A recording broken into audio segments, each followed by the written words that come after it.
Ma sœur et ma mère ont fait pression sur moi pour que je leur donne mon nouveau-né. Elles se sont présentées chez moi pour le prendre, et n'arrêtaient pas de prétendre qu'il était le leur. Je leur ai coupé les ponts, j'ai obtenu une protection juridique, et j'ai déménagé. Je m'appelle Karen, j'ai 26 ans, et je viens d'avoir mon premier enfant il y a 3 semaines. Mon fils, Daniel, est parfait et en bonne santé. Mon mari, Phil, 28 ans, et moi sommes ensemble depuis 5 ans, et mariés depuis 2. Nous travaillons tous les deux dans la tech, et nous vivons à environ 4 heures de ma famille. Le problème a commencé, lorsque j'ai annoncé ma grossesse à 6 mois. Mon frère Herbert, 32 ans, et sa femme Sarah, 29 ans, essaient d'avoir des enfants depuis 3 ans. Sarah a fait 2 fausses couches la première année, puis plus rien pendant un certain temps. En décembre dernier, elle est tombée enceinte et a atteint le 7e mois, avant de perdre le bébé. Ce fut dévastateur pour eux deux. Lorsque j'ai annoncé ma grossesse à la famille, Sarah a immédiatement quitté la pièce. Herbert l'a suivi, et ils ne sont pas revenus. Ma mère, Rachel, 58 ans, m'a dit plus tard que Sarah avait pleuré pendant des heures cette nuit-là. Je comprenais sa douleur, mais je ne pouvais pas cacher ma grossesse éternellement. Les choses sont devenues étranges après ça. Sarah a commencé à m'envoyer des articles sur les complications de la grossesse, et les mort-nés. Elle appelait ma mère, posant des questions détaillées sur ma santé et mes rendez-vous chez le médecin. Quand je suis rentré à la maison pour Noël, elle n'arrêtait pas de toucher mon ventre sans demander, et faisait des commentaires sur le fait qu'elle s'occuperait mieux du bébé que n'importe qui.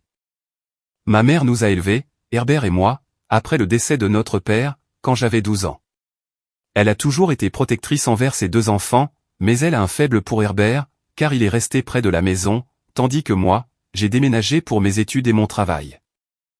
Elle adore aussi Sarah, et la traite comme la fille qu'elle n'a jamais eue. Après Noël, ma mère a commencé à avoir des conversations étranges avec moi. Elle demandait si Phil et moi étions vraiment prêts pour la parentalité, puisque nous travaillions tous les deux de longues heures. Elle se demandait si nous avions assez d'argent de côté, et si notre appartement était assez grand. Elle n'arrêtait pas de mentionner que Sarah travaillait à temps partiel, depuis la maison, et qu'elle aurait plus de temps pour un bébé. Je pensais qu'elle s'inquiétait juste, pour moi, en tant que nouvelle mère, loin de la famille. Puis, en février, alors que j'étais enceinte de 8 mois, elle m'a appelé avec une proposition qui m'a glacé le sang. Elle a dit que Sarah traversait une période très difficile, depuis sa perte. La conseillère en deuil avait suggéré que d'être entourée de bébés, pourrait l'aider à guérir. Ma mère se demandait si Sarah pourrait venir rester avec nous, quelques semaines après la naissance de Daniel, pour aider avec le bébé et créer un lien avec lui. Je lui ai dit, absolument pas. C'est là qu'elle a révélé le véritable plan. Ma mère a dit que Sarah et Herbert avaient discuté des options d'adoption, mais qu'elles étaient coûteuses et avaient de longues listes d'attente. Comme j'étais jeune et que j'avais toute ma carrière devant moi, il serait peut-être mieux que Sarah et Herbert élèvent Daniel. Ils avaient une maison avec un jardin, Sarah pouvait être mère au foyer, et ils étaient plus matures et financièrement stables. Je lui ai raccroché au nez. Phil travaillait tard ce soir-là. Je me suis assise dans notre chambre d'enfant, regardant tout ce que nous avions acheté pour notre fils, et j'ai essayé de digérer ce qui venait de se passer. Ma propre mère me suggérait de donner mon bébé à la femme de mon frère. Les appels ont commencé le lendemain. Non seulement de ma mère, mais aussi d'Herbert. Il a dit que Sarah mangeait ou dormait à peine. Qu'elle avait transformé la chambre d'amis en chambre d'enfant, et qu'elle achetait des vêtements de bébé. Il s'inquiétait pour sa santé mentale, et pensait qu'avoir un bébé à s'occuper pourrait la sauver. Il a carrément dit que j'aiderais Sarah à guérir, tout en offrant une meilleure vie à Daniel. Il a souligné que Phil et moi n'étions même pas encore mariés, que nous vivions dans un petit appartement, et que nous travaillions tous les deux 60 heures par semaine. Comment pourrions-nous donner à un enfant l'attention qu'il méritait? Je lui ai répondu que Phil et moi prévoyions de nous marier avant la naissance du bébé, et que de nombreux parents qui travaillent, élèvent des enfants sains et heureux. Il a dit que j'étais égoïste, et que la famille devait s'entraider. La pression s'est intensifiée au cours des semaines suivantes. Ma mère appelait, en pleurant, sur le fait que Sarah dépérissait de chagrin. Ma tante Carole, 54 ans, la sœur de ma mère, a commencé à appeler aussi. Elle disait que toute la famille s'inquiétait pour Sarah, et que j'avais le pouvoir de l'aider. Sarah, elle-même, ne m'a jamais appelé directement. Mais elle a commencé à commenter toutes mes publications sur les réseaux sociaux. Quand j'ai posté une photo de la chambre d'enfant, elle a commenté qu'elle avait choisi le même lit. Quand j'ai posté sur mes achats de vêtements de bébé, elle a dit qu'elle avait déjà acheté des tenues, en taille nouveau-né et 3 mois. Le point de rupture est arrivé, quand j'étais enceinte de 38 semaines. Sarah et Herbert se sont présentés à notre appartement, sans prévenir, un samedi matin.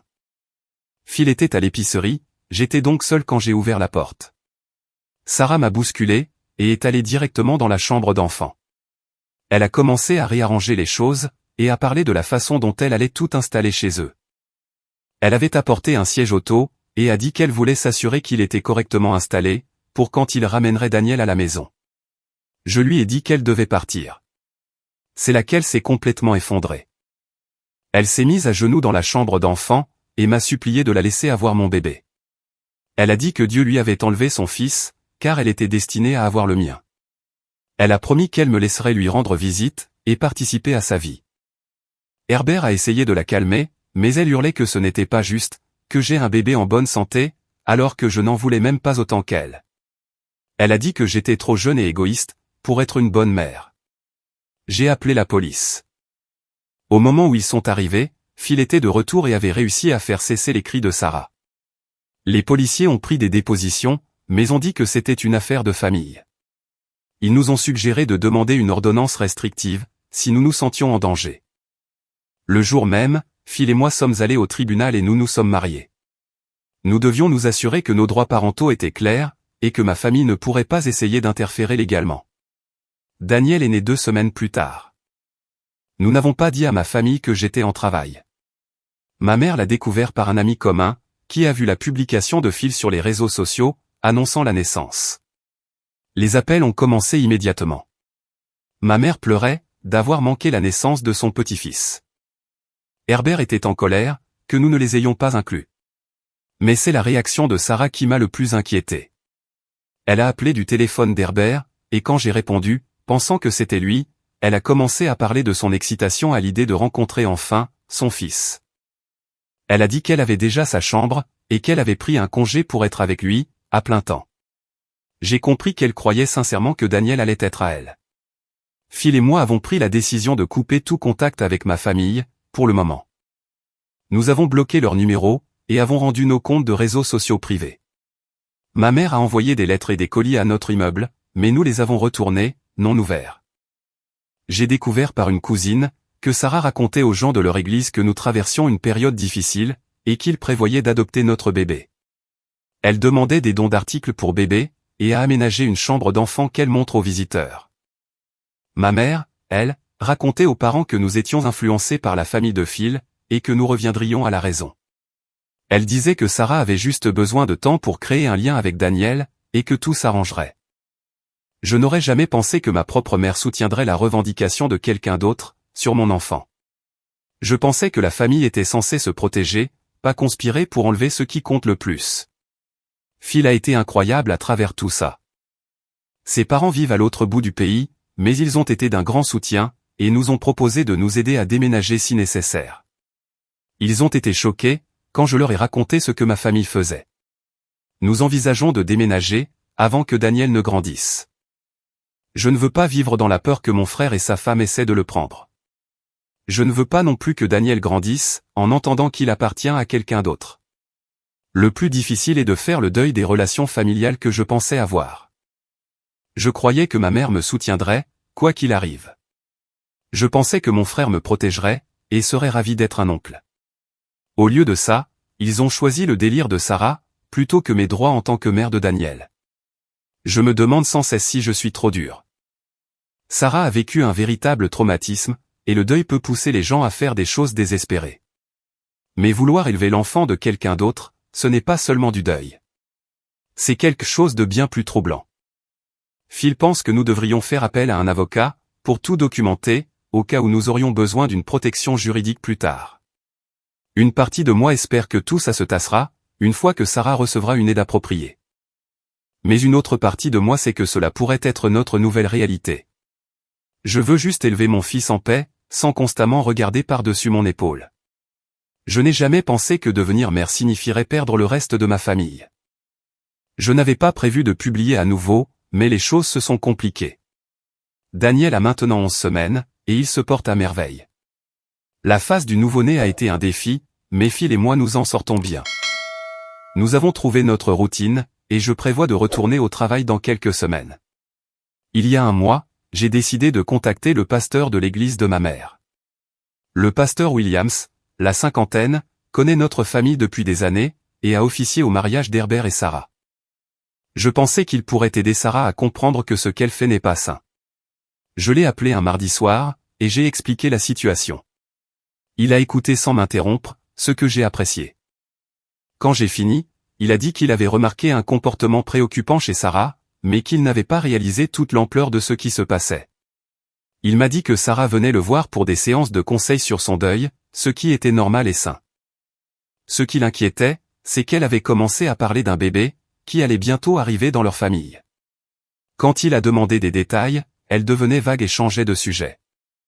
Le pasteur Williams a dit qu'il parlerait à Sarah et Herbert ensemble, pour essayer de leur faire comprendre que leur voie actuelle n'était saine pour personne. Il a également proposé de servir de médiateur, pour une conversation entre nos familles, si nous étions d'accord. J'ai accepté de lui donner 2 semaines pour travailler avec eux. Ensuite, nous réévaluerions la situation. La première semaine s'est passée tranquillement. Pas d'appels, pas de visites inattendues, pas de colis. Phil et moi avons même commencé à espérer qu'une intervention professionnelle pourrait aider Sarah à affronter la réalité. Puis, le pasteur Williams a rappelé, avec une nouvelle qui a tout empiré. Il avait rencontré Herbert et Sarah 3 fois. Lors de la première réunion, Herbert semblait comprendre que leur plan n'était pas raisonnable. Il a admis que le deuil de Sarah avait obscurci leur jugement, et qu'ils devaient respecter notre décision de garder Daniel. Mais la réponse de Sarah a été complètement différente. Elle a insisté sur le fait que je leur avais demandé d'élever Daniel, parce que Phil et moi n'étions pas prêts pour la parentalité. Elle a dit que notre rupture de contact n'était qu'un stress temporaire, et que nous reviendrions sur notre décision, quand nous réaliserions à quel point la parentalité était difficile. Le pasteur Williams m'a dit que Sarah avait des plans détaillés pour le baptême de Daniel, son premier Noël, et même son premier jour d'école. Elle parlait de lui, comme s'il vivait déjà avec eux. Lors de la deuxième réunion, le pasteur Williams a essayé d'aider Sarah à comprendre que Daniel appartenait à ses parents. Sarah est devenue agitée, et l'a accusé de ne pas comprendre le plan de Dieu.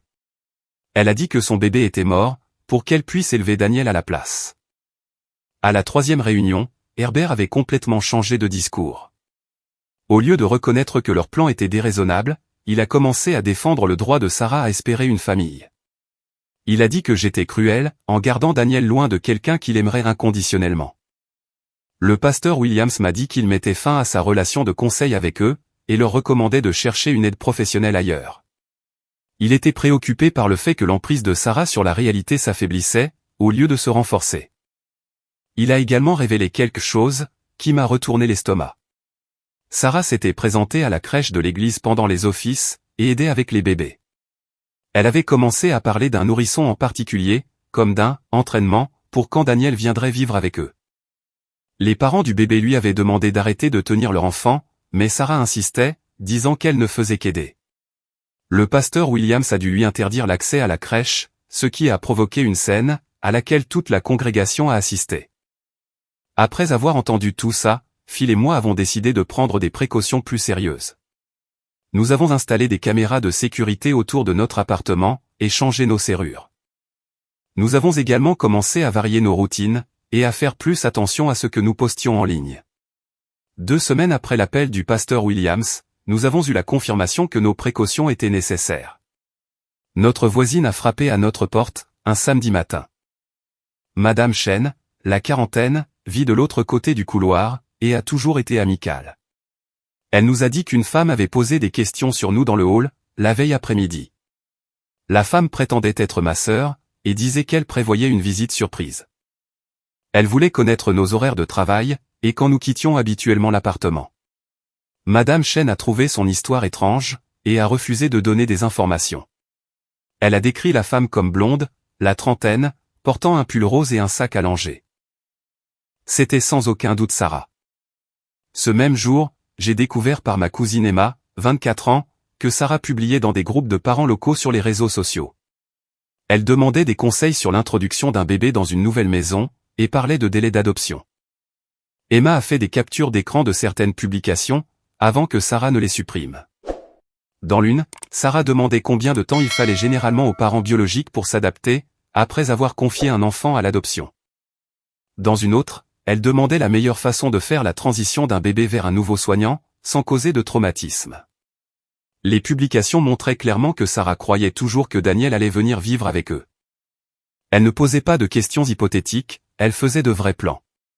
Emma m'a aussi dit que ma mère appelait des parents, pour demander si quelqu'un avait eu de nos nouvelles.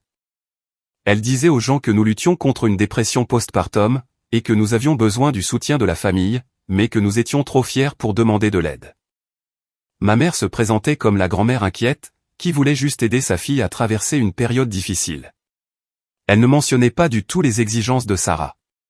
Phil et moi avons réalisé que nous devions être plus proactifs. Nous avons rédigé une lettre à ma mère, à Herbert et à Sarah, rendant notre position absolument claire. Nous avons déclaré que Daniel resterait avec nous en permanence, et que toute tentative de le prendre ou d'interférer avec notre famille, entraînerait une action en justice. Nous avons envoyé la lettre par courrier recommandé, pour avoir la preuve qu'il l'avait reçue. Nous en avons également gardé des copies pour nos dossiers, au cas où nous en aurions besoin plus tard. Herbert a appelé 2 jours après avoir reçu la lettre. Il était en colère, et nous a accusés d'être dramatiques et vindicatifs. Il a dit que Sarah était enfin en train de guérir, et que notre lettre l'avait fait rechuter.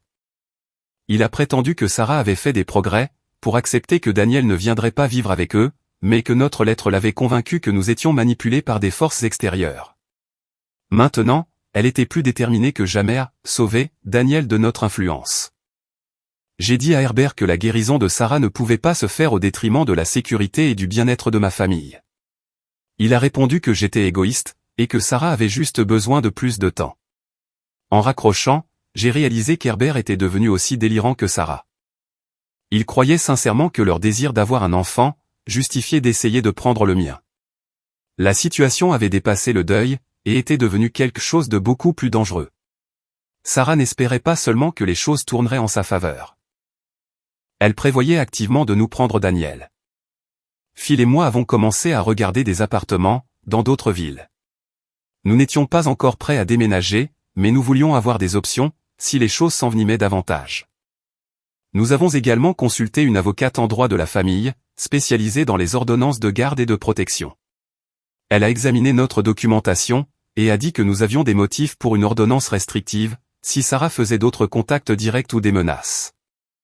L'avocate a également recommandé de tenir un journal détaillé de toutes les interactions et incidents.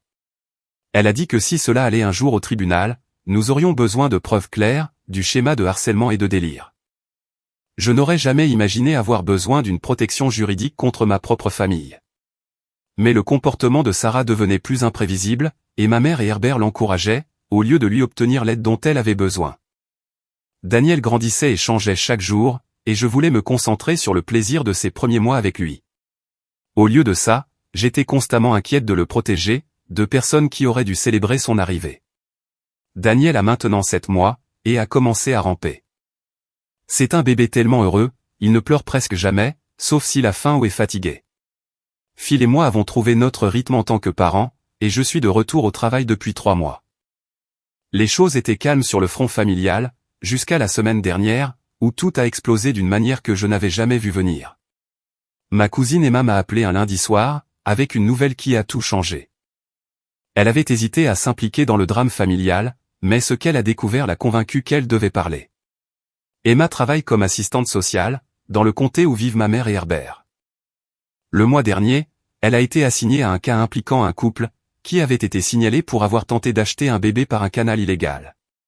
Quand Emma est arrivée pour la visite à domicile, elle a été choquée de découvrir que le couple était Herbert et Sarah. Un voisin avait appelé le comté, après avoir entendu Sarah au téléphone, discuter d'arrangements de paiement pour une adoption privée, qui semblait suspecte.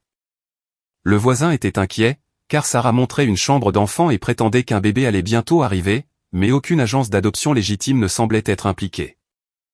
Emma a dû se récuser immédiatement de l'affaire, en raison du lien de parenté, mais elle a appris assez de détails pour comprendre ce qui se passait. Herbert et Sarah avaient travaillé avec quelqu'un, qu'ils avaient rencontré en ligne, qui prétendait mettre en relation des naissances avec des familles adoptives. Ils avaient déjà payé plusieurs milliers d'euros de frais, et attendaient qu'un bébé soit disponible. la personne avec qui il travaillait s'est avérée être une escroc, prenant de l'argent à des couples désespérés, tout en prétendant organiser des adoptions qui n'auraient jamais lieu. Plusieurs autres couples avaient perdu des sommes importantes dans le même stratagème. Mais la partie la plus troublante a été ce que l'enquêteur a trouvé dans la maison d'Herbert et Sarah. La chambre d'enfant n'était pas simplement aménagée pour n'importe quel bébé. Elle était spécifiquement décorée pour Daniel. Ils avaient imprimé des photos de Daniel, des comptes de réseaux sociaux de Phil, et les avaient mises dans des cadres photos, dans toute la pièce. Sarah avait acheté des vêtements, dans les tailles exactes dont Daniel aurait besoin en grandissant. Elle avait même créé un album photo, documentant ses premiers mois, comme si elle avait été là pour tout. L'enquêteur a également trouvé une chronologie détaillée, que Sarah avait créée, montrant quand elle s'attendait à ce que Daniel vienne vivre avec eux. Elle avait marqué des dates, pour le moment où elle pensait que nous réaliserions que nous ne pouvions pas gérer la parentalité, et où la transition aurait lieu. Emma a dit que l'assistante sociale qui a repris l'affaire, l'a décrite comme l'un des délires les plus élaborés qu'elle ait jamais rencontrés. Sarah croyait sincèrement que Daniel lui appartenait, et que tout ce qu'elle faisait était une préparation, pour son arrivée inévitable. Herbert soutenait pleinement le délire de Sarah. Il avait fait des recherches sur les lois relatives aux droits des grands-parents, et cherchait des moyens légaux de contester notre garde. Il avait même consulté des avocats, sur les motifs qu'ils pourraient avoir pour nous déclarer parents inaptes. Le comté a clos son enquête, après avoir déterminé qu'Herbert et Sarah étaient des victimes de l'escroquerie à l'adoption, plutôt que des auteurs. Mais ils ont orienté Sarah vers une évaluation de santé mentale obligatoire, en raison de préoccupations sur son emprise sur la réalité. Emma m'a raconté tout ça, parce qu'elle s'inquiétait pour notre sécurité. L'assistante sociale avait recommandé qu'Herbert et Sarah n'aient aucun contact avec des enfants, jusqu'à ce que Sarah reçoive un traitement approprié, mais il n'y avait aucun mécanisme légal pour faire appliquer cette recommandation. Après l'appel d'Emma, Phil et moi avons eu une longue discussion sur ce qu'il fallait faire. Nous avons réalisé que nous devions prendre des mesures immédiates, pour protéger Daniel et nous-mêmes. Le lendemain, nous avons rencontré notre avocate, et lui avons fourni toutes les nouvelles informations qu'Emma avait partagées. Notre avocate a été alarmée par l'ampleur de la planification de Sarah, et a recommandé que nous demandions une ordonnance de protection immédiatement. Elle a également suggéré de documenter minutieusement la situation de vie actuelle de Daniel, au cas où Herbert et Sarah tenteraient de faire de faux signalements au service de protection de l'enfance. Nous avons pris des photos de notre maison, propre et sûre, et avons rassemblé la documentation des soins médicaux de Daniel, et de notre stabilité d'emploi. Le mercredi, nous avons reçu l'ordonnance de protection, interdisant à Herbert, Sarah et ma mère, de s'approcher à moins de 150 mètres de nous, ou de notre appartement. L'ordonnance interdisait également tout contact par des tiers. Nous pensions que cela mettrait enfin un terme à la situation, mais nous avions tort. Le vendredi soir, ma mère s'est présentée au travail de Phil. Elle a réussi, d'une manière ou d'une autre, à passer la sécurité de l'immeuble, et l'a confronté sur le parking alors qu'il partait. Elle pleurait, et le suppliait de reconsidérer le fait de tenir Daniel éloigné de sa famille. Elle a dit que Sarah allait de mal en pis, et que voir Daniel pourrait être la seule chose qui pourrait l'aider à guérir. Ma mère a carrément demandé à Phil, combien d'argent il faudrait, pour que nous laissions Sarah passer du temps avec Daniel. Elle a proposé de payer notre loyer et la garde d'enfants, si nous autorisions simplement des visites supervisées. Quand Phil a expliqué que Daniel n'était pas à vendre, et que Sarah avait besoin d'une aide professionnelle, ma mère s'est mise en colère. Elle a accusé Phil de me monter contre ma famille, et a dit qu'il détruisait la dernière chance de bonheur de Sarah. Phil a enregistré la conversation sur son téléphone, ce qui était intelligent, car ma mère a nié plus tard avoir dit la plupart de ces choses. La sécurité de l'immeuble a finalement escorté ma mère hors de la propriété, et l'entreprise de Phil a déposé une plainte auprès de la police, puisqu'elle avait violé l'ordonnance de protection. Ce week-end-là, nous avons pris la décision de déménager. Nous y pensions depuis des mois, mais cet incident nous a convaincus que rester dans la région n'était sûr pour aucun de nous. L'entreprise de Phil a une succursale dans un autre État, et ils ont accepté de le transférer immédiatement, compte tenu des circonstances. Mon entreprise autorise le télétravail, donc je peux garder mon emploi pendant que nous déménageons. Nous ne disons à personne de ma famille où nous allons. Emma sait que nous quittons la région, mais nous ne lui avons pas donné notre nouvelle adresse. Nous l'aimons pour avoir essayé de nous aider, mais nous ne pouvons pas risquer que l'information remonte aux autres. Le plus difficile, en déménageant, est d'accepter que cette situation ne va pas se résoudre d'elle-même. Le délire de Sarah n'a fait que se renforcer avec le temps, et ma mère et Herbert l'encouragent, au lieu de lui obtenir l'aide appropriée. Je n'arrête pas de penser à l'album photo qu'Emma a décrit, avec des photos des étapes importantes de Daniel, que Sarah avait collectées et arrangées, comme si elle avait été là. Le niveau de fantasme et de planification impliqué est terrifiant. Nous partons ce week-end. Nous avons engagé des déménageurs professionnels, et avons tout arrangé par l'intermédiaire de l'entreprise de Phil, pour qu'il n'y ait pas de traces écrites qui nous ramènent personnellement. Je sais que certaines personnes pourraient penser que nous surréagissons, mais le rapport des services sociaux a clairement montré que le comportement de Sarah s'aggravait, et non s'améliorait. Le faux projet d'adoption a montré jusqu'où elle était prête à aller pour avoir un bébé, même si cela signifiait enfreindre la loi.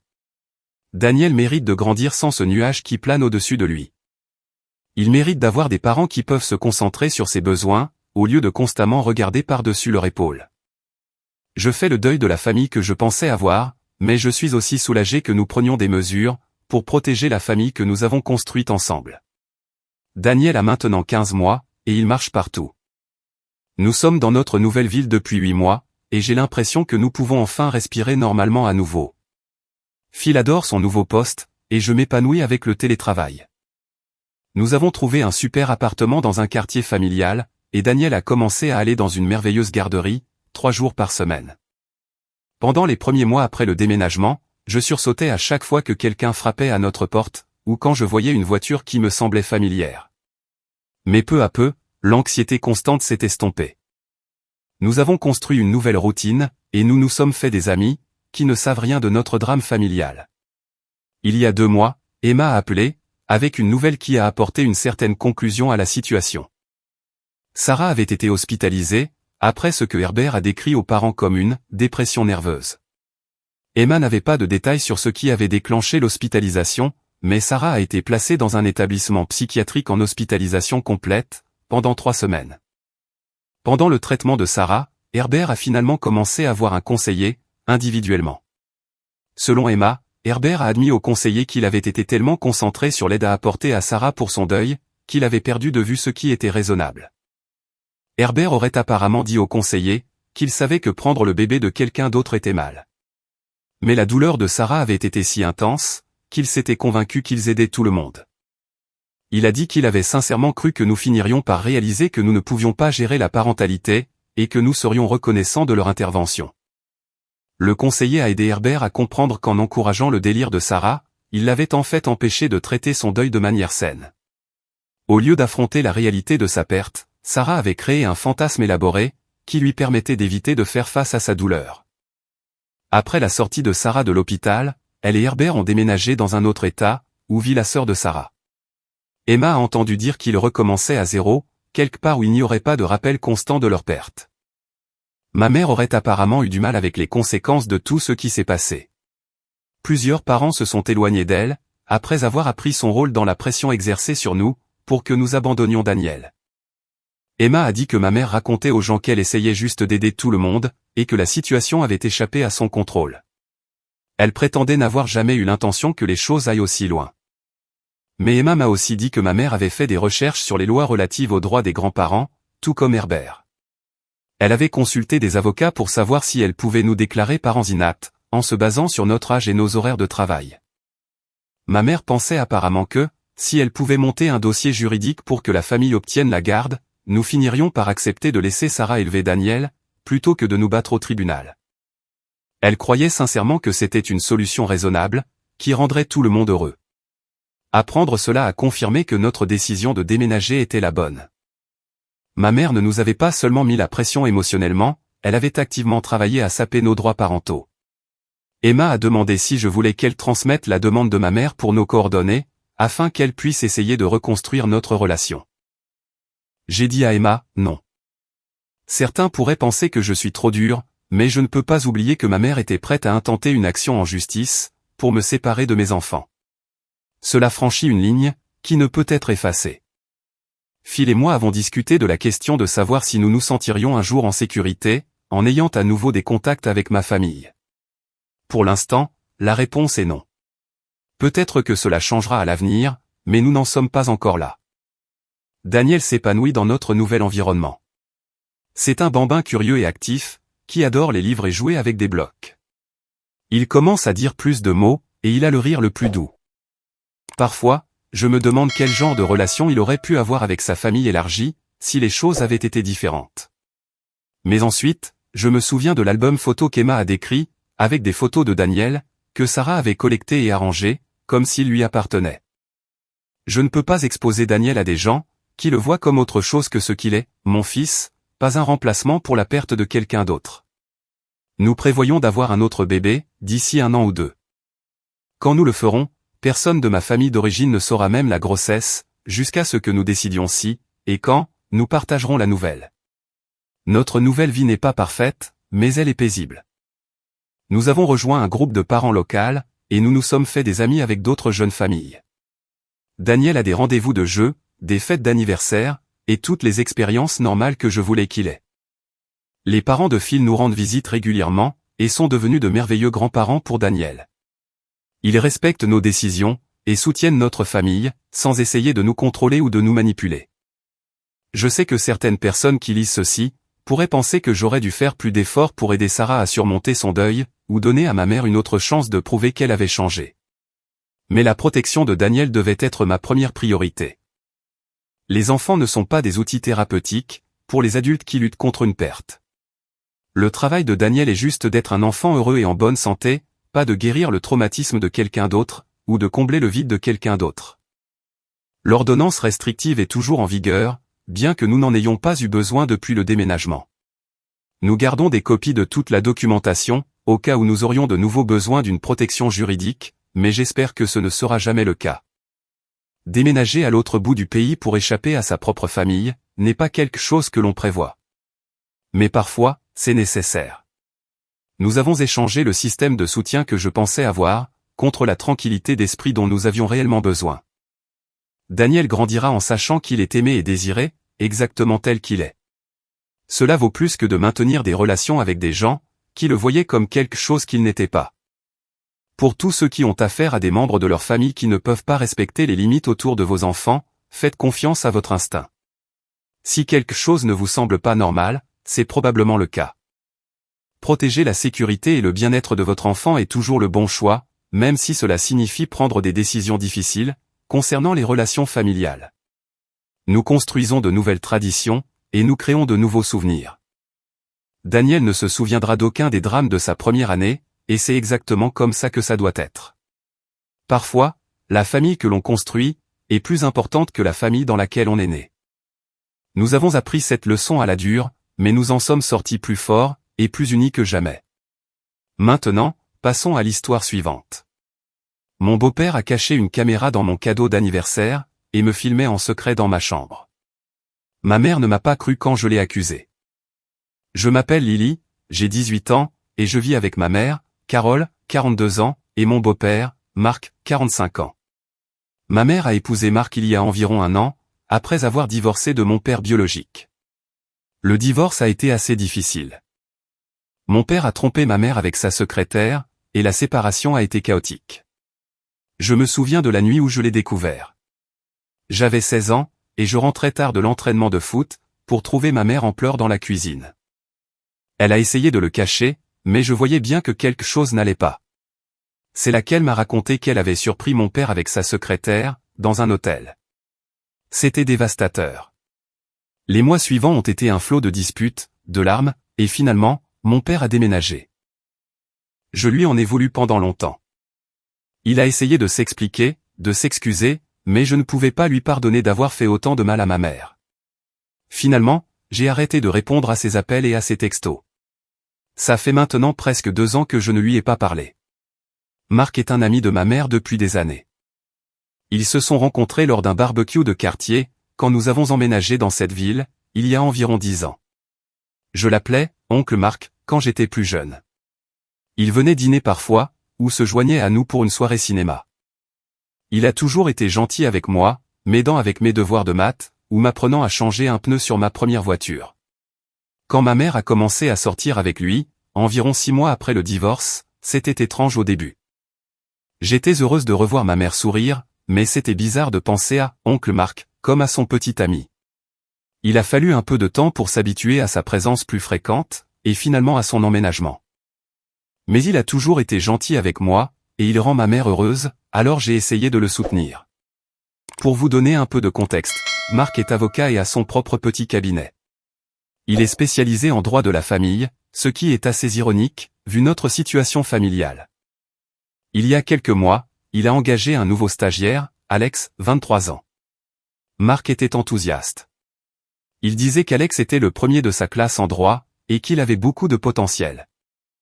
J'ai rencontré Alex à quelques reprises, quand il est venu déposer des documents pour Marc, ou s'est joint à nous pour dîner.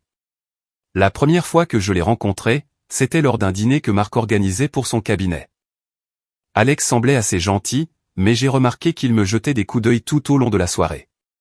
À l'époque, j'ai pensé qu'il était peut-être juste timide ou nerveux, d'être chez son patron. Après ça, je l'ai croisé plusieurs autres fois. Une fois dans un café près de chez nous, il a dit qu'il prenait la commande habituelle de Marc. Une autre fois, il est passé déposer des dossiers et est resté pour dîner. À chaque fois, il semblait un peu maladroit avec moi, bafouillant ses mots ou me fixant un peu trop longtemps. Je n'y ai pas beaucoup réfléchi à l'époque, mettant ça sur le compte de sa maladresse sociale. Quoi qu'il en soit, la semaine dernière, c'était mon 18e anniversaire. Je ne suis pas très fêtarde, alors je suis juste allé à l'école et j'ai traîné avec des amis. Après, ma meilleure amie, Zoé, 18 ans, m'a emmené manger une glace, et on a passé l'après-midi au parc, à discuter et à profiter du beau temps.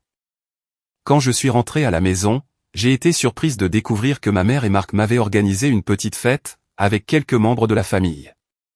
Ils avaient décoré le salon avec des ballons et des serpentins, et mon gâteau préféré de la boulangerie locale était sur la table. Mon oncle et ma tante étaient là, ainsi que mes jeunes cousins. C'était vraiment très gentil de leur part. On a dîné.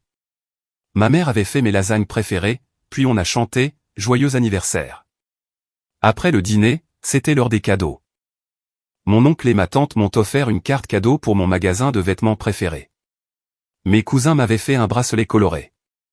Puis, ma mère et Marc m'ont tendu une enveloppe. À l'intérieur, il y avait des billets pour voir mon groupe préféré le mois prochain. J'étais ravi. J'avais économisé pour ces billets, mais ils s'étaient vendus avant que je puisse les acheter. Je les ai serrés tous les deux dans mes bras, sincèrement reconnaissante. Je pensais que c'était tout pour les cadeaux. Mais plus tard dans la soirée, après que tout le monde soit parti, Marc est venu dans ma chambre avec un autre cadeau. C'était une grande boîte, emballée dans du papier rose brillant. J'étais curieuse de savoir ce qu'ils auraient pu m'offrir de plus, surtout après les billets de concert. Je l'ai ouverte pour trouver une horloge murale. Elle était rose, ma couleur préférée, avec des petits motifs de chat autour des chiffres. Les chats semblaient se courir après, autour du cadran de l'horloge. Honnêtement, c'était assez mignon, mais aussi un peu enfantin pour un cadeau de 18 ans. Pourtant, j'ai remercié Marc, et il a semblé heureux que ça me plaise. Il a mentionné qu'il avait demandé à Alex de le choisir comme surprise, disant quelque chose sur le fait de vouloir m'offrir quelque chose de sa part, mais ne sachant pas ce qu'une jeune fille de 18 ans aimerait. J'ai posé l'horloge sur mon bureau et n'y ai plus beaucoup pensé. Le reste de la soirée a été calme. J'ai appelé Zoé pour lui parler de la fête surprise et des cadeaux. On a parlé un moment du concert à venir, et on a fait des plans pour aller faire du shopping pour nos tenues. Plus tard dans la nuit, j'envoyais de nouveau des textos à Zoé. Elle a demandé à voir une photo de l'horloge, curieuse de savoir à quoi elle ressemblait. J'étais déjà au lit et je me sentais paresseuse. Alors, j'ai juste tendu le bras pour prendre une photo rapide avec mon téléphone. C'est là que j'ai remarqué quelque chose d'étrange. Il y avait une minuscule lumière bleue sur l'horloge, que je n'avais pas vue auparavant. Ça m'a pris une seconde, mais ensuite, je me suis souvenu de quelque chose que j'avais vu dans un documentaire sur le crime, à propos de caméras cachées ayant parfois de petites lumières comme ça. J'ai eu une sensation de malaise dans l'estomac, et j'ai rapidement cherché sur Internet comment détecter les caméras cachées. En utilisant la caméra frontale de mon téléphone, j'ai pu confirmer qu'il y avait bien une caméra cachée dans l'horloge. Je me suis senti violé, et effrayé. Pourquoi Marc m'aurait-il offert quelque chose comme ça? Je ne voulais pas croire qu'il ferait quelque chose d'aussi glauque. Mais il a dit qu'il avait demandé à Alex de le choisir. Alex aurait-il pu faire ça sans que Marc le sache? Je ne savais pas quoi penser. Mon esprit s'emballait, repensant à toutes les fois où Alex avait été bizarre avec moi. Avait-il planifié ça depuis le début? Prise de panique, j'ai appelé Zoé et lui ai raconté ce qui s'était passé. Elle était furieuse, et a dit que je devais appeler la police immédiatement. J'hésitais à le faire sans en parler d'abord à ma mère, mais j'étais trop effrayé pour les confronter cette nuit-là. Zoé a proposé de venir, mais je ne voulais pas risquer de réveiller ma mère et Marc. J'ai fini par jeter l'horloge à la poubelle, et j'ai enlevé toutes les peluches et les décorations de ma chambre que je n'avais pas achetées moi-même, au cas où il y aurait d'autres caméras. J'ai même vérifié le détecteur de fumée et les bouches d'aération, paranoïaque qu'il puisse y avoir d'autres appareils cachés. J'ai à peine dormi cette nuit-là, me sentant observé, même si je savais que la caméra était à la poubelle. Je n'arrêtais pas de penser à toutes les fois où je m'étais changé dans ma chambre, ou aux conversations privées que j'avais eues avec Zoé. Quelqu'un avait-il regardé tout ça? Le lendemain matin, je me suis levé tôt, toujours anxieuse. J'ai entendu ma mère dans la cuisine, et j'ai décidé d'essayer de lui parler seul, avant que Marc ne se réveille. Mais alors que je descendais, je l'ai entendue halter. Elle avait trouvé l'horloge dans la poubelle, en sortant les ordures. Ma mère m'a confronté à ce sujet, me demandant pourquoi je jetterais un cadeau d'anniversaire. J'ai essayé d'expliquer l'histoire de la caméra, mais elle s'est mise en colère, me traitant d'ingrate et de paranoïaque. Quand j'ai accusé Marc d'être un pervers, elle m'a carrément giflé. En 18 ans, elle ne m'avait jamais frappé. J'étais choqué et blessé, qu'elle prenne son parti plutôt que le mien, sans même m'écouter. Le bruit a dû réveiller Marc, car il est entré dans la cuisine en demandant ce qui se passait. Ma mère a commencé à lui raconter comment je l'avais accusé d'avoir mis une caméra dans ma chambre. Marc a eu l'air confus et blessé. Il a commencé à dire quelque chose, mais je ne pouvais pas supporter d'entendre l'excuse qu'il aurait pu inventer. Je me sentais trahi, et effrayé dans ma propre maison.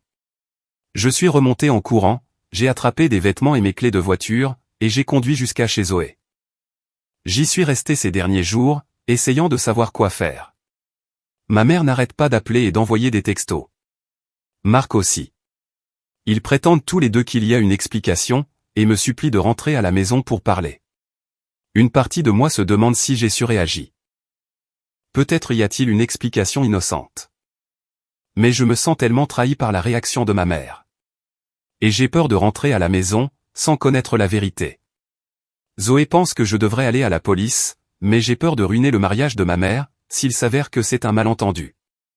De plus, je n'arrête pas de penser à la façon dont Marc m'a aidé pendant le divorce de mes parents. Comment il a toujours été gentil avec moi. Aurais-je pu le juger si mal? Je ne sais pas quoi faire. Est-ce que je surréagis? Devrais-je les écouter? Ou devrais-je faire confiance à mon instinct, et porter cette affaire aux autorités? Je me sens perdu, et j'aurais vraiment besoin de conseils sur la façon de gérer ça. Je ne peux pas rester chez Zoé éternellement, mais je suis terrifié à l'idée de rentrer à la maison. Quelques jours se sont écoulés depuis ma dernière publication, et beaucoup de choses se sont passées. Tout d'abord, merci à tous ceux qui m'ont offert des conseils et du soutien. Vos commentaires m'ont vraiment aidé à trouver le courage d'agir, et de me défendre. Le lendemain de ma publication, ma mère et Marc se sont présentés chez Zoé. J'ai été surprise qu'ils sachent où me trouver, mais je suppose que ce n'était pas difficile à deviner. Je ne voulais pas voir Marc, mais ma mère m'a supplié de les écouter. Ils avaient tous les deux l'air terribles, comme s'ils n'avaient pas dormi depuis des jours. Contre mon meilleur jugement, j'ai accepté de parler. Nous nous sommes assis dans le salon de Zoé. Ses parents ont eu la gentillesse de nous laisser de l'intimité, mais sont restés à proximité au cas où j'aurais besoin de soutien. Marc a commencé par jurer qu'il n'avait aucune idée de la caméra. Il avait l'air sincèrement affligé en expliquant qu'il avait demandé à Alex de trouver un cadeau d'anniversaire pour moi, parce qu'il voulait m'offrir quelque chose de spécial de sa part, en plus des billets de concert qu'il avait achetés avec ma mère. Il m'a montré des textos entre lui et Alex, où il demandait à Alex de trouver un cadeau d'anniversaire pour moi. Il y avait une photo de l'horloge, mais elle avait l'air normale sur l'image. Marc a dit qu'il la trouvait parfaite, puisque j'aime le rose et les chats. Il m'a même montré le reçu, où il avait viré de l'argent à Alex pour acheter le cadeau. Je lui ai parlé des fois où Alex avait semblé glauque avec moi. Le regard fixe, les conversations maladroites, comment il semblait toujours être dans les parages. Pendant que je parlais, j'ai vu le visage de Marc passer de la confusion à la colère. Il a dit qu'il n'avait aucune idée qu'Alex se comportait de cette façon, et se sentait très mal de ne pas l'avoir remarqué, et de m'avoir mis en danger. Ma mère s'est effondrée en larmes, s'excusant encore et encore de ne pas m'avoir cru. Elle a dit qu'elle avait été sous le choc et avait mal réagi. Qu'elle était désolée de m'avoir frappé, et de m'avoir fait me sentir en insécurité dans ma propre maison. La voir si bouleversée m'a fait réaliser à quel point la situation nous avait tous affectés. Après de longues discussions, nous avons décidé d'aller à la police. Marc a dit qu'il ferait tout ce qu'il fallait pour arranger ça, même si cela signifiait une mauvaise publicité pour son cabinet. Nous avons rassemblé toutes les preuves que nous pouvions, les textos, l'horloge, tout. Le trajet jusqu'au commissariat a été tendu. J'étais assise sur la banquette arrière, toujours pas entièrement à l'aise d'être près de Marc. Ma mère n'arrêtait pas de me regarder, ses yeux rouges de larmes. Marc était silencieux, ses jointures blanches sur le volant. Au commissariat, j'ai fait ma déposition à une policière. Elle était gentille et patiente, écoutant attentivement pendant que j'expliquais tout ce qui s'était passé. Ils ont pris l'horloge comme preuve, et ont demandé le téléphone de Marc pour vérifier les textos. Ils ont interrogé Marc séparément, ce qui m'a rendue nerveuse. Et s'il disait quelque chose pour s'impliquer? Et si tout cela était une mise en scène élaborée? Mais quand il est sorti, il a dit qu'il avait pleinement coopéré, leur donnant toutes les informations qu'il avait sur Alex, et offrant de fournir toute aide supplémentaire dont ils auraient besoin. La police a dit qu'ils enquêteraient immédiatement sur Alex. Ils nous ont demandé de rentrer à la maison et d'attendre leur appel. L'idée de retourner à la maison me rendait anxieuse, mais je ne voulais pas non plus m'imposer plus longtemps à la famille de Zoé. Quand nous sommes rentrés, l'atmosphère était gênante. Personne ne savait vraiment quoi dire. Ma mère a essayé de faire la conversation, me demandant si j'avais faim, si j'avais besoin de quelque chose. Marc a gardé ses distances, sentant mon malaise. J'ai passé la majeure partie de la journée dans ma chambre, envoyant des textos à Zoé et la tenant au courant de ce qui s'était passé. Plus tard dans la soirée, on a reçu un appel de la police. Alex avait été arrêté. Apparemment, une fois confronté, il s'est effondré et a tout avoué. Il a admis avoir un béguin pour moi, et avoir acheté l'horloge caméra pour m'espionner. Il a dit qu'il planifiait ça depuis des mois, attendant une occasion. Entendre ça m'a retourné l'estomac. J'ai couru aux toilettes, y arrivant à peine avant de vomir. Ma mère m'a suivi, me tenant les cheveux et me frottant le dos, comme elle le faisait quand j'étais petite et que j'avais la grippe. Pendant un instant, c'était comme au bon vieux temps, avant que toute cette folie ne commence. La police a fait une fouille approfondie de notre maison pour vérifier s'il y avait d'autres appareils, mais n'a heureusement rien trouvé d'autre. Ils ont parcouru chaque pièce, vérifié tous les appareils électroniques, ont même regardé dans les bouches d'aération. C'était invasif, mais aussi rassurant de savoir qu'il n'y avait pas d'autres caméras cachées. Ils examinent maintenant l'ordinateur et les relevés téléphoniques d'Alex, pour voir s'il a fait ça à quelqu'un d'autre. La pensée qu'il puisse y avoir d'autres victimes me fait me sentir encore plus mal, à propos de toute cette situation. Je suis encore en train de tout digérer. Je suis heureuse qu'Alex ait été attrapé, mais je me sens violée et en colère. Je n'arrive pas à croire que ça soit arrivé. Ma mère et Marc ont été très solidaires, me laissant de l'espace quand j'en ai besoin, mais s'assurant aussi que je sache qu'ils sont là pour moi. On cherche des options de conseil pour m'aider à gérer ça. Je lutte aussi contre la culpabilité, d'avoir failli ruiner le mariage de ma mère et de Marc. Mais ils m'assurent tous les deux que rien de tout ça n'est de ma faute. Marc, en particulier, se sent très mal de ne pas avoir été plus prudent, sur qui il a embauché et en qui il a eu confiance. Il se culpabilise, disant qu'il aurait dû remarquer que quelque chose n'allait pas avec Alex. Les derniers jours ont été des montagnes russes d'émotions. Une minute, je me sens soulagé que la vérité soit sortie. La suivante, je suis en colère contre Alex pour avoir violé ma vie privée. Puis, je me sens coupable d'avoir douté de Marc. Puis effrayé de ce qui aurait pu arriver si je n'avais pas remarqué la caméra. C'est épuisant. J'essaie de reprendre une vie normale, mais c'est difficile. Je sursaute aux bruits inattendus. Je suis paranoïaque à l'idée de me changer dans ma chambre, et je vérifie constamment s'il y a des caméras cachées, partout où je vais. Ma mère a suggéré que je reste à la maison, sans aller à l'école pendant quelques jours, pour tout digérer, ce dont je suis reconnaissante. Merci encore à tous ceux qui m'ont encouragé à faire confiance à mon instinct, et à aller à la police. Je ne sais pas ce qui se serait passé si j'avais juste ignoré mes soupçons. Je mettrai à jour à nouveau, quand j'en saurai plus sur l'affaire contre Alex. Environ un mois s'est écoulé depuis ma dernière mise à jour. L'affaire contre Alex avance. Il a été formellement inculpé de plusieurs crimes, liés à l'atteinte à la vie privée et au voyeurisme. Comme je venais d'avoir 18 ans, ils n'ont pas pu l'inculper de quoi que ce soit lié aux mineurs, même s'il a admis avoir eu des sentiments inappropriés pour moi, quand j'avais 17 ans. L'enquête a révélé des choses troublantes. Alex suivait tous mes comptes de réseaux sociaux, en utilisant de faux profils. Il avait sauvegardé des centaines de mes photos, non seulement celles publiques, mais aussi celles que je n'avais partagées qu'avec des amis. La police a également trouvé des preuves qu'il avait fait des recherches sur d'autres types de caméras cachées et d'appareils de suivi. C'est glaçant de penser à ce qui aurait pu arriver, si je n'avais pas remarqué cette minuscule lumière sur l'horloge. Les inspecteurs ont interrogé certains des anciens camarades de classe et collègues d'Alex. Apparemment, il avait un passif de comportement obsessionnel envers les femmes, mais rien qui n'avait jamais atteint ce niveau auparavant. Quelques filles de son université ont dit qu'il les fixait souvent, ou essayait de s'immiscer dans leur groupe d'amis, mais elles avaient juste pensé qu'il était socialement maladroit. Le cabinet d'avocats de Marc a pris un coup, à cause de tout ça. Il a perdu quelques clients, qui étaient mal à l'aise avec le scandale. Certaines personnes en ville ont fait des commérages, se demandant si Marc était impliqué d'une manière ou d'une autre. Il dit qu'il se fiche de l'impact sur son entreprise, que ma sécurité est plus importante, mais je vois bien que ça le stresse. Il a mis en place des vérifications d'antécédents beaucoup plus strictes pour tous les employés et stagiaires, maintenant. Ma mère et moi reconstruisons lentement notre relation. Je suis toujours blessé par la rapidité avec laquelle elle a pris le parti de Marc plutôt que le mien, mais je comprends qu'elle était sous le choc. On est en thérapie familiale pour travailler sur tout ça. Ça aide, mais c'est un processus lent.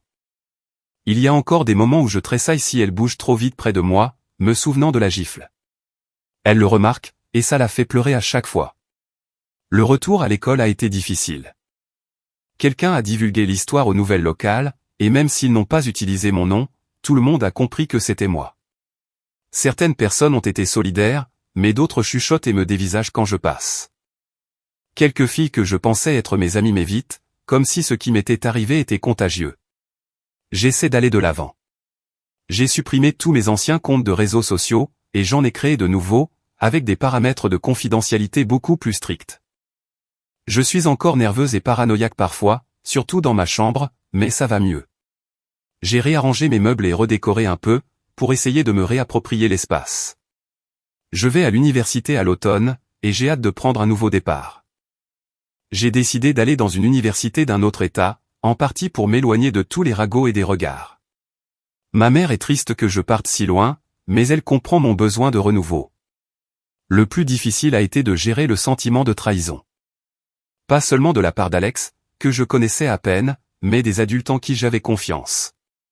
Même si Marc n'était pas impliqué, je ne peux pas m'empêcher de lui en vouloir d'avoir fait entrer Alex dans nos vies, et la réaction initiale de ma mère me fait toujours mal. Je travaille sur le pardon, mais ce n'est pas facile. Mon père a découvert ce qui s'est passé par le bouche à oreille. Il essaie de me contacter, disant qu'il veut me soutenir à travers cette épreuve. Une partie de moi veut le laisser entrer, avoir mon père pour me réconforter comme quand j'étais petite. Mais une autre partie est toujours en colère, à propos de l'adultère et de la façon dont il nous a abandonnés. Je n'ai pas encore décidé si je répondrai à ces messages. Je passe beaucoup de temps avec Zoé. Elle a été mon roc à travers tout ça, toujours là pour m'écouter quand j'ai besoin de me défouler, ou simplement s'asseoir avec moi en silence quand je n'ai pas envie de parler. On a planifié la décoration de notre chambre de dortoir pour l'université, en nous concentrant sur l'avenir, au lieu de nous attarder sur ce qui s'est passé. Les procureurs ont proposé à Alex un accord de plaidoyer. Ils disent que c'est un dossier solide, mais qu'ils veulent m'épargner le stress d'un procès. Je ne sais pas trop quoi en penser. Une partie de moi veut qu'il fasse face à un jury, et qu'il soit publiquement humilié pour ce qu'il a fait. Mais une autre partie veut juste que tout ça soit fini. Je mettrai à jour à nouveau, quand il y aura des nouvelles sur l'accord de plaidoyer ou le procès d'Alex. Merci encore à tous pour votre soutien, à travers ce cauchemar. 4 mois se sont écoulés, depuis que tout est arrivé. L'affaire d'Alex est enfin terminée. Il a accepté l'accord de plaidoyer, pour éviter une peine plus longue. Il purgera 6 mois de prison, devra s'inscrire comme délinquant sexuel, et sera en probation pendant 5 ans après sa libération. Je suis déçu qu'il n'ait pas eu une peine plus sévère, mais mon avocat dit que c'est assez standard pour une première infraction, où aucune image n'a été capturée. Au moins, ce sera sur son casier judiciaire en permanence, ce qui pourrait l'empêcher de faire ça à quelqu'un d'autre à l'avenir. Les conséquences de tout ça affectent toujours ma famille. Le cabinet d'avocats de Marc est en difficulté. Il a dû licencier quelques employés et prendre plus de travail lui-même. Je me sens coupable de ça parfois, même si je sais que ce n'est pas de ma faute. Ma mère a soutenu Marc, en prenant des heures supplémentaires à son travail pour aider avec nos finances. Je me concentre surtout sur l'avenir, maintenant. J'ai commencé l'université le mois dernier, et je m'adapte lentement à ma nouvelle vie. Être loin de la maison m'a en fait aidé à me sentir plus en sécurité, et plus indépendante. Ma colocataire ne sait pas ce qui s'est passé, et c'est agréable d'être juste une étudiante normale à ses yeux. J'ai rejoint un groupe de soutien pour les survivants de harcèlement et de violation de la vie privée. Ça m'a aidé de parler à d'autres, qui comprennent ce que j'ai traversé. Certaines de leurs histoires sont encore pires que la mienne, ce qui met les choses en perspective. Ma relation avec ma mère et Marc est toujours compliquée. On se parle régulièrement, et ils essaient vraiment de regagner ma confiance, mais il y a toujours de la tension. Je me surprends à m'énerver facilement contre eux, puis à me sentir coupable. Je ne suis pas sûr que notre famille redevienne un jour la même, mais on y travaille. J'ai fini par répondre au message de mon père. On a eu quelques appels téléphoniques. C'est gênant, et il y a beaucoup de blessures, mais ça a aussi été agréable d'avoir son soutien. Il a parlé de venir me rendre visite à l'université, mais je ne suis pas sûr d'être prête pour ça, pour l'instant. Zoé et moi sommes dans des universités différentes maintenant, mais on se parle encore presque tous les jours. Elle a été incroyable à travers tout ça, toujours là quand j'ai besoin d'elle. Je ne sais pas ce que j'aurais fait sans son soutien. Toute cette expérience m'a changé. Je suis plus prudente, plus consciente de mon environnement, mais je suis aussi plus forte. Je me suis défendue, j'ai fait confiance à mon instinct, et j'ai surmonté quelque chose de terrible. J'ai encore de mauvais jours, où je me sens en colère, effrayé ou triste de ce qui s'est passé, mais j'apprends à gérer ces feelings. I'm focusing on my studies, making new friends, and trying new things.